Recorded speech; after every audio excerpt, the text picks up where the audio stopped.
ఓం నమ శివాయ ఛానల్కి స్వాగతం అండి. అందరికీ నమస్కారం అండి. ఈరోజు ఈ వీడియోలో మనం కన్యా రాశి వారి గురించి తెలుసుకుందాం. 2026వ సంవత్సరం మార్చి 23వ తేదీ సోమవారం యొక్క దినఫలాల ప్రకారం కన్యా రాశి వారు ఒక విషయంలో ఓడిపోతారు. జాగ్రత్త పడండి. ఏ విషయంలో మీరు ఓడిపోయే అవకాశాలు ఉన్నాయి, ఎటువంటి జాగ్రత్తలు తీసుకోవడం ద్వారా ఓటమి మీ దరి చేరదు అనే వివరాలను వీడియోలో క్లుప్తంగా తెలుసుకునే ముందు మా చిన్న రిక్వెస్ట్ ఏంటంటే, ఇదివరకు మా ఛానల్ని మీరు సబ్స్క్రైబ్ చేసుకున్నట్లయితే కనుక సబ్స్క్రైబ్ చేసుకోండి. అలాగే పక్కనే ఉన్న గంట సింబల్ మీద ఆల్ అప్డేట్స్ని క్లిక్ చేయండి. శ్రీ రేణుకా ఎల్లమ్మ తల్లి దేవాలయం. మీకు ఎటువంటి సమస్యలు ఉన్నా జ్యోతిష్యం చెప్పబడును. భార్యాభర్తల ప్రేమ, పెళ్లి, కుటుంబ సమస్యలు, స్త్రీ పురుష వశీకరణ చేయబడును. డబ్బు, వ్యాపార, ఆర్థిక సమస్యలు, మీరు కోరుకున్న పనులు మూడో వ్యక్తికి తెలియకుండా జ్యోతిష్యం చెప్పబడును, పరిహారం చేయబడును. ఇంకా ఎటువంటి సమస్యలున్నా కూడా మా గురూజీ గారిని సంప్రదించండి. మా గురూజీ గారి ఫోన్ నెంబర్ 8125199068. నమ్మకంతో మా గురూజీ గారికి కాల్ చేయండి. మీ సమస్యలన్నిటికీ పరిష్కారాన్ని కనుగొనండి. అప్పుడే మేము అప్లోడ్ చేసే ప్రతి వీడియోకి మీకు నోటిఫికేషన్ అనేది వస్తుంది. ఇక వివరాల్లోకి వెళ్తే గనక కన్యా రాశి అనేది రాశి చక్రంలో 6వ రాశి. ఉత్తర 2, 3, 4 పాదాలు, హస్త 1, 2, 3, 4 పాదాలు, చిత్త 1, 2 పాదాల్లో జన్మించిన వ్యక్తులు కన్యా రాశిగా పరిగణించబడతారు. ఈ రాశికి అధిపతి బుధుడు. ముందుగా వీరి యొక్క వ్యక్తిత్వాన్ని మనం గమనిస్తే గనక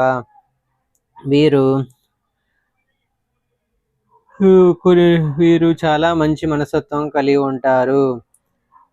ప్రత్యేకంగా ఒక అంశంలో ఆదివృత్తి కానీ, వ్యాపారం కానీ లేదా వ్యక్తిగత సంబంధం ఏదైనా కావచ్చు, ఈ విషయంలో మీరు తాత్కాలికంగా ఓడిపోతారు. అయితే ఇది మీ జీవితంలో పెద్ద పరాజయం అయితే కాదు. భవిష్యత్తులో విజయం సాధించేందుకు నేర్చుకునే ఒక పాఠం మాత్రమే అని గ్రహించాలి. ఉద్యోగంలో ఉన్న కన్యా రాశి వారికి ఈరోజు కాస్త ఒత్తిడిగా ఉంటుంది.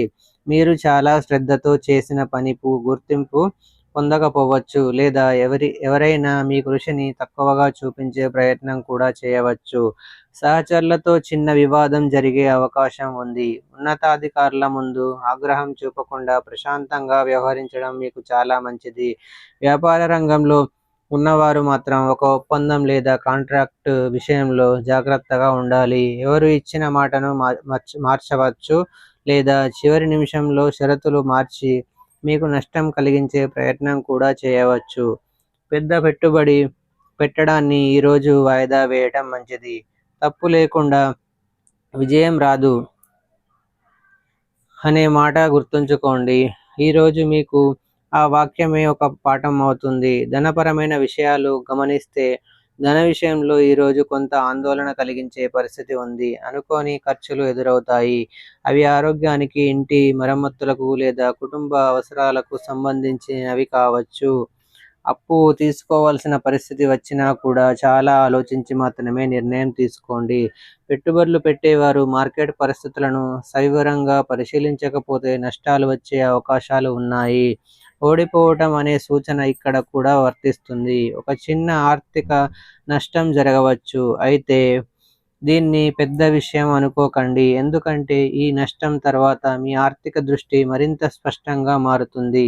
ఇక ప్రేమ మరియు కుటుంబ జీవితాన్ని గమనిస్తే ప్రేమ సంబంధాల్లో ఉన్నవారు ఈరోజు కొంచెం జాగ్రత్తగా ఉండాలి. అనవసర అనుమానాలు, పాత విషయాలను తిరిగి తెచ్చుకోవడం లేదా స్వార్థపూరిత వ్యాఖ్యలు మీ మధ్య దూరాన్ని పెంచవచ్చు. భాగస్వామి భావాలను అర్థం చేసుకొని మాట్లాడండి. వివాహితుల జీవితంలో కూడా చిన్న వాగ్వివాదాలు సంభవించే అవకాశం ఉంది. కుటుంబ సభ్యుల్లో ఎవరో మీ వైపు విమర్శ చేయవచ్చు. దానివల్ల మానసిక అసహనం కలుగుతుంది. అయితే రోజంతా శాంతంగా ఉంటే సాయంత్రం సమయానికి పరిస్థితి సద్దుమణుగుతుంది. ఒక ఓటమి తాత్కాలికమైందే కానీ అది ప్రేమను మరింత బలపరిచే అవకాశం కూడా ఇస్తుంది. ఇక ఆరోగ్యపరంగా చూస్తే శారీరకంగా పెద్ద సమస్యలు లేకపోయినా మానసిక ఒత్తిడి ఎక్కువగా ఉంటుంది. తలనొప్పి, నిద్రలేమి, ఆందోళన వంటి లక్షణాలు కనిపించవచ్చు. ధ్యానం, ప్రార్థన లేదా స్వల్ప వ్యాయామం చేయడం ద్వారా మానసిక శాంతి పొందండి. ఆహారపు అలవాట్లలో శ్రద్ధ వహించండి. తీపి పదార్థాలు లేదా జంక్ ఫుడ్ ఎక్కువగా తీసుకోవడం తగ్గించండి. విద్యార్థులు ఈరోజు దృష్టి కేంద్రీకరించడంలో కష్టపడే అవకాశాలు ఉన్నాయి. పరీక్షల సమయంలో తాత్కాలిక గందరగోళం లేదా తప్పులు జరగవచ్చు, కానీ నిరుత్సాహపడకండి. మీరు చేసిన ఒక చిన్న తప్పు మీకు ఒక గొప్ప పాఠాన్ని నేర్పుతుంది. ఆ పాఠాన్ని మీరు గుర్తుంచుకొని ముందుకు సాగితే గనుక భవిష్యత్తులో విజయాలు తప్పవు. ఈరోజు మీ రాశి చక్రంలో చంద్రుడు ఎనిమిదవ భాగంలో సంచరిస్తున్నాడు. అందువల్ల నిర్ణయాలు తీసుకోవడంలో జాగ్రత్త చాలా అవసరము. ఆవేశంతో నిర్ణయాలు తీసుకుంటే నష్టం తప్పదు. కన్యా రాశి వారు సాధారణంగా తెలివైన, ఆలోచనాత్మక స్వభావం కలిగిన వారు. కానీ ఈరోజు ఆలోచనల కంటే భావోద్వేగాలు ఎక్కువ ప్రభావం చూపే అవకాశం ఉంది. అందుకే మాటల కత్తిని నియంత్రించండి. మీరు మాట్లాడే ఒక్క మాట ఒక్క సంబంధాన్ని కాపాడగలదు లేదా నాశనం చేయగలదు అనే విషయాన్ని గమనించండి. ఓటమి అనేది నేషానికి ఒక కొత్త ప్రారంభానికి ద్వారం మాత్రమే. ఈరోజు మీరు ఎదుర్కొనే పరిస్థితులు మీలోని ఓర్పు, ధైర్యం, విశ్వాసాన్ని పరీక్షిస్తాయి. సాయంత్రం సమయంలో ధ్యానం చేయండి లేదా మీ ఇష్ట దైవాన్ని స్మరించండి. ఒక దీపం వెలిగించి ఓం నమో నారాయణాయ అనే మంత్రాన్ని 11 సార్లు జపించండి. ఇది మానసిక శాంతిని, ధైర్యాన్ని మీకు అందిస్తుంది. పెద్ద నిర్ణయాలు ఈరోజు వాయిదా వేయండి. కొత్త ప్రాజెక్టులు మొదలుపెట్టకుండా పాత పనులను ముగించండి. ఎవరిని జపించండి. ఇది మానసిక శాంతిని, ధైర్యాన్ని మీకు అందిస్తుంది. మాటకు వెంటనే స్పందించకుండా ఆలోచించండి. సాయంత్రం సమయంలో శాంతమైన వాతావరణంలో కొద్దిసేపు గడపండి. నీలం లేదా తెలుపు రంగు దుస్తులు ధరించడం ఈరోజు మీకు శుభప్రదం. సో చూశారు కదండి ఫ్రెండ్స్, ఈ వీడియో కనుక మీకు నచ్చినట్లయితే లైక్ చేయండి, షేర్ చేయండి. మరిన్ని మంచి మంచి వీడియోల కోసం మా ఛానల్ని సబ్స్క్రైబ్ చేసుకోండి.